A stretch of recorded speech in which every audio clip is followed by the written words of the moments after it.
panalangin. Ang tanong ko lamang po, may dalawa po ang katanungan. Ito po ba ginoong sponsor ay limitado lamang sa Muslim Mindanao or sa Mindanao o ito po ay maging applicable din sa Metro Manila or Visayas na mga tanggapan, lalo nang may mga kapatid tayong Muslim na meron po silang ilang oras ang kanilang mga prayer? Lahat, hindi po ito may pinipili. Wala pong ganun, wala pong diskriminasyon. Lahat po ng gustong manalangin, lahat ng gusto po ng katahimikan, makakapasok po sila dito. Yes, sir. I think I went to 2 accommodations na nakita ko, meron silang prayer room doon, pero pang Katoliko. Katoliko ako, pero pinuna ko yon. Sabi ko, alisin nyo yan. Alisin yung mga revolto na yan. Kasi paano kung Muslim? Paano kung Christian na hindi naman niniwala sa mga revolto na yan?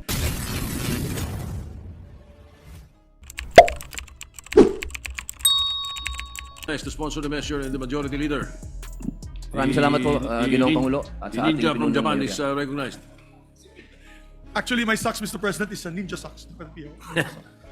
I'm wearing ninja socks. Yes, Mr. President, with the permission of Senator Robin Padilla, may I ask just a few clarificatory questions, friendly questions, Mr. President. Isa pong karangalan ang mapagtanungan po ng ating bagong hirang na samurai warrior. Thank you po. Thank you po, Mr. President. Mr. President, yung tanong ko lang po, dahil galing din po ako ng Singapore nung break, dahil nakabisita po tayo dyan, at nakita ko po yung airports nila, yung mga mall nila, yung mga public parks nila, meron talaga silang multi-faith prayer and quiet rooms. Ito bang ang gustong gustong gawin po ng ating sponsor sa ating bansa? Opo, tama po kayo, Ginoong Mayorya. Alam niyo po, ang Singapore po, masasabi po natin na parehas po natin yan na multicultural na bansa. At sila din po yung mga una na naniniwala po sa pagbubukas ng kanilang turismo. Kung naalala niyo po, ang kanilang prinsipyo po dyan ay bukas sa lahat ang Singapore. Kaya po, inuna po nila yung kanilang airport, yung kanilang mga public establishments po. Kalat po yan, yung mga prayer rooms po sa Singapore. Kalat po yan, pati po sa kanilang mga tinatawag natin, yung mga theme parks, nandiyan po lahat. Ito po yung pangarap natin na mangyari po sa Pilipinas sapagkat tayo po ay multicultural din at alam naman po natin na tayo po ay nagbubukas ng ating pintuan para sa turismo.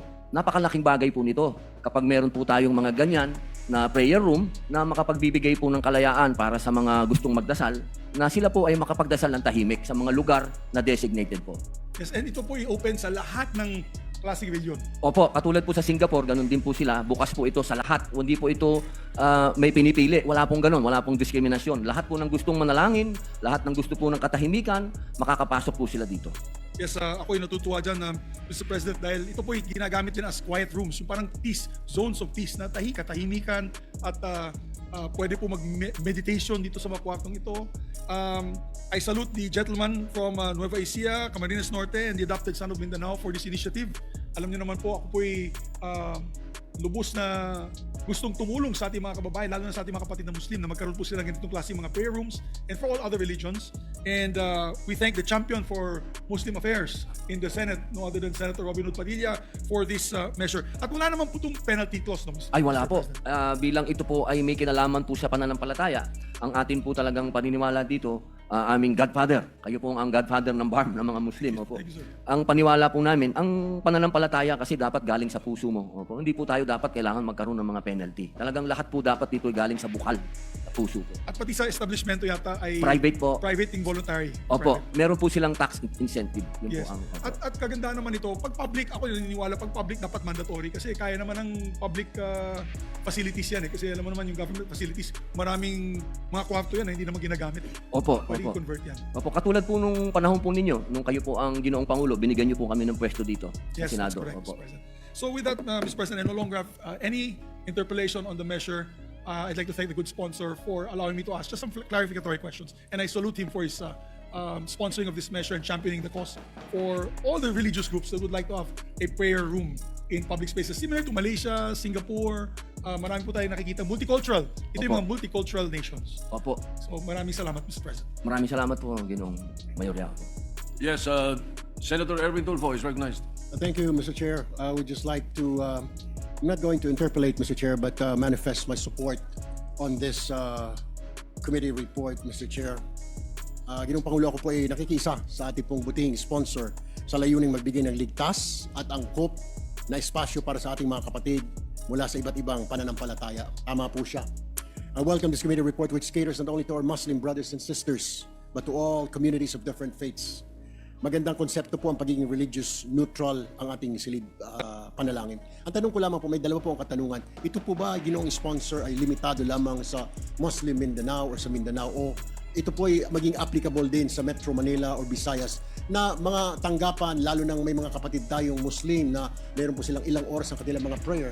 As a matter of fact, ginoong sponsor, meron din po ako i-final na bill na naglalayong mabigyan ng prayer break sa mga kapatid nating Muslim dahil alam ko po ay sila po yung nagdarasal parang 6 times a day na kung maaari bibigyan sila ng mas mahaba-habang break time. So ang tanong ko po ay ito po ba ay magiging limited lamang sa Mindanao o ito ay para din po sa Metro Manila na may mga empleyado Muslim o iba pa mga faith, religion at Visayas? Maraming salamat po. Gusto ko muna pong batiin ang boses ng masa sa Senator Erwin Tulfo. Alam niyo po, ito po ay galing po sa, ito pong panukala na ito ay galing po sa kailaliman ng puso ni Senator Mark Villar. At ito po ay nakarating lamang po sa aking komite.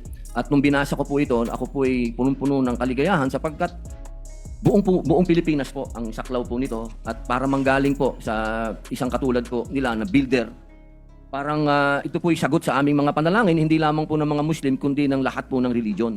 Sapagkat ang kanya pong idea ay ito po ay lahat ng pananampalataya. Po sa buong Pilipinas, maging pribado man po ito o sa gobyerno. Isa pa po isang katanungan na lamang po, Ginoong Pangulo, Mr. Sponsor. Paano po ba mamomonitor kaya natin kung sakasakali ito ay maipatupad, maipasa na ang mga pribadong kumpanya, ang mga korporasyon? Maaring sa mga ahensya ng pamahalaan, ito po ay madaling pagbigyan. Pero sa mga kumpanya po, paano po yan natin ipapatupad ito na maaring kailangan nilang sumunod sa batas? At sasabihin nila, isa, dalawa lang naman, Senator Robin ang empleyado. Paano po natin na masiguro na kahit na isa o dalawang empleyado lamang yan, ay bibigyan ng espasyo o kwarto ang ating mga empleyado? Opo, napakaganda po ng katanungan ng ating kaibigan.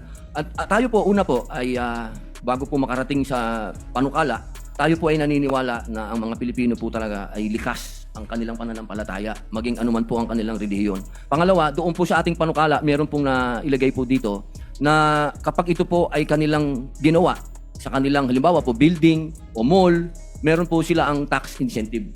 Kaya pagdating po doon sa oras sa panukala na yon, sa provision na yon, naniniwala po tayo na ang mga businessman ay gustong-gusto po nila yan, na nakatulong na sila, nakapagbigay na po sila ng ginhawa sa mga mananampalataya, magkakaroon din po sila ng tax incentive, kaya win-win po ito.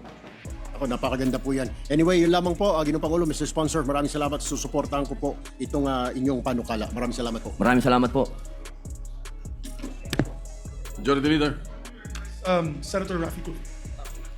Senator Raffy Tulfo is recognized. Salamat, Mr. President. Nais ko lamang pong ihayag ang aking pagsuporta dito po sa pag-sponsor ni Senator Senator from ano ulit ang bansa mo? Camarines Norte po, Camarines Nueva Norte. Ecija at Barm. Nueva Ecija, si Robin Padilla. Matatandaan ko po, last year, ako po bilang committee chair ng Public Services, sinuwestiyon ko po na dapat sa ating mga airports, sa halip na maglagay ng mga VIP lounge na nakikinabang ng only a few, sinuggest ko na maglagay pa ng mga prayer rooms. At tulad sinabi nyo, dapat yan, kahit na sino anong reliyon, pwede silang gumamit nun. Actually, tama rin sinabi ni Senator Mig Subiri na it could be considered as quiet room. Okay? And I also did suggest doon sa mga accommodation, actually, Mr. President, pwede ito sa mga private companies or private institutions na nagkikinabang sa budget ng ating gobyerno. And an example to that is yung mga accommodation houses na kung saan pinaglalagakan muna ng mga maging OFWs bago sila pumunta ng ibang bansa because galing sila sa probinsya. So pupunta din sa Manila para i-fulfill lahat ng requirements and then before being shipped to sa bansa na kung saan sila ma-assign, then meron silang pinupunta accommodation. And itong accommodation ito, marami sila. Kung minsan inabot sila mga 50, even hundreds. So one time, I think I went to 2 accommodations na nakita ko, meron silang prayer room doon, pero pang Katoliko ako, pero pinuna ko yon. Sabi ko, alisin nyo yan. Alisin yung mga ribulto na yan. Kasi paano kung Muslim, paano kung Christian na hindi naman niniwala sa mga ribulto na yan, alisin nyo para lahat pwedeng pumunta sa kwarto nito para mag-meditate o mag-pray. And which they did agree. So pwede yun, Ginoong Pangulo, na hindi lamang sa public places, kundi maging sa mga private places na nakikinabang sa budget mula sa ating pamahalaan. And also, I congratulate you, Mr. President, kasi matagal ko na sinasabi ito, hindi lamang sa mga sa airport, maging sa pier at sa mga bus terminals. Yan ay isasuggest ko na pwede sa bill nyo, sa anywhere na public, accessible sa public, tapos marami, 50 or more, or 100 na pupunta sa lugar na yon, then dapat mayroong prayer room. Napakalaking bagay po nun sa atin pong idol. Thank you, Kung Mr. ito po ay maigalagay po natin sa panukala. Thank you. Maraming salamat po. To suspend consideration of the measure, Senator Pia would just like to ask a couple of questions. So we'll just talk to Senator Pia when she would like to ask the questions. Any objection? Hearing none, the motion is approved. The consideration of the measure is suspended. Mr. President, may we recognize the distinguished colleague, Senator Robin Padilla, for a brief manifestation. Senator Robin Padilla? Opo, Yes, you're maraming recognized. salamat po, Ginoong Pangulo. Maiksi lang po ito, patungkol po ito noong November 25 po. Isang karumal-dumal na krimen po ang nangyari. Ito po ay patungkol sa isang barangay captain na habang siya po ay nagla-live, siya po ay binaril. Ito po ay nagkaroon ng napakatinding epekto sa sambayanan sapagkat isang barangay captain, inisnipe po ito habang na siya po ay nagsasalita. Siya po ay inisniper, tinamaan at namatay. Ang pangalan po niya ay si Oscar Dodong Bukol Jr. Barangay captain po ng 3 de Mayo sa Digos, Davao del Sur. Ako po ay nag-file. Ito po, nasa kamay ko po ang resolusyon na sana po ay imbestigahan po natin sapagkat ang ganitong ganap po ay isang malaking gagok sa ating demokrasya. Hinihingi ko po na sa lalong madaling panahon, ito po ay maimbestigahan ng ating Senado upang malaman po natin kung ano po talaga ang ugat ng pagkakapatay kay Barangay Captain Dodong Bukol Jr. Yun lamang po, Ginoong Pangulo, maraming salamat po sa pagbibigay ng oras sapagkat humihingi po ng hustisya ang pamilya at ang mga tao po ng 3 de Mayo, Digos, Davao del Sur. Mabuhay po.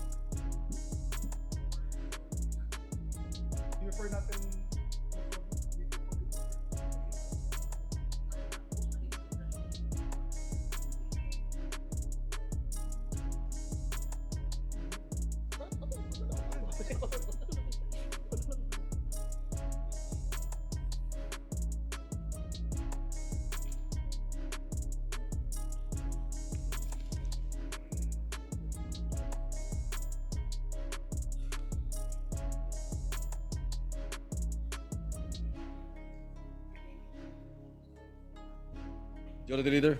Thank you, Mr. President. May we refer the manifestation or distinguished colleague to the Committee on Public Order and Security? Right, so referred. Public Safety. Thank you, Mr. President. Mr. President, we have two colleagues who would like to avail of the privilege hour. May we recognize Senator Risa Ontiveros for